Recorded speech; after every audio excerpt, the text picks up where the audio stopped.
कि अभी एक वीडियो आया बिहार के पूर्व उप मुख्यमंत्री जो सुशील मोदी जी थे, उन्होंने कहा कि वो रेलवे मंत्री से बात किए, वो अपने स्टूडेंट के मांग से सहमत है और आरआरबी रेल मंत्री भी इस बात से सहमत है कि वो 20 गुना रिजल्ट देंगे, अर्थात ओरिजिनल जो नंबर रिपीट नहीं करेंगे, यूनिक नंबर जो दिए जाएंगे, अर्थात 3.5 लाख और लड़कों को जोड़ा जाएगा। एनटीपीसी वालों की समस्या खत्म, ग्रुप डी वालों की जो समस्या थी उनके लिए सीबीटी 2 को जो अचानक जोड़ा गया था उस पर भी वो सहमत हो गए, इसे भी हटा देना यहाँ पर। इस पर प्रधानमंत्री का भी इंटरफेरेंस था जिस वजह से ये आसानी से हुआ। अब बातों को समझिए, इसमें गलती रेल मंत्री या प्रधानमंत्री की ओर से नहीं थी, इसमें गलती आरआरबी की ओर से थी। आरआरबी को स्टूडेंट की समस्याओं से मतलब नहीं था और आरआरबी भी कुछ चीज़ों से जूझ रही थी। उसको इतने बड़े एग्जाम को कंडक्ट कराने के लिए कोई कंपनी जल्दी नहीं मिल रही थी।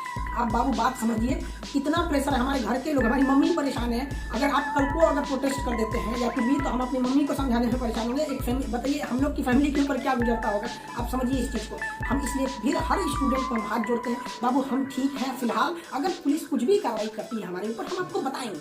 किसी भी डिस्ट्रिक्ट का कोई भी लड़का कल कोई भी प्रोटेस्ट या वायलेंस नहीं करेगा, अच्छा लगेगा। सारे स्टूडेंट को कहते हैं आप सब लोग हम आपके साथ खड़े हैं, अभी हम लोग के साथ खड़े हैं। सारे टीचर्स स्टूडेंट को मना करें, कल किसी भी हाल में 28 जनवरी 20 बार कहते हैं 28 जनवरी कोई भी प्रोटेस्ट, कोई भी हिंसा बर्दाश्त नहीं होगी। इस प्रोटेस्ट में हम या कोई भी टीचर साथ नहीं है आपके।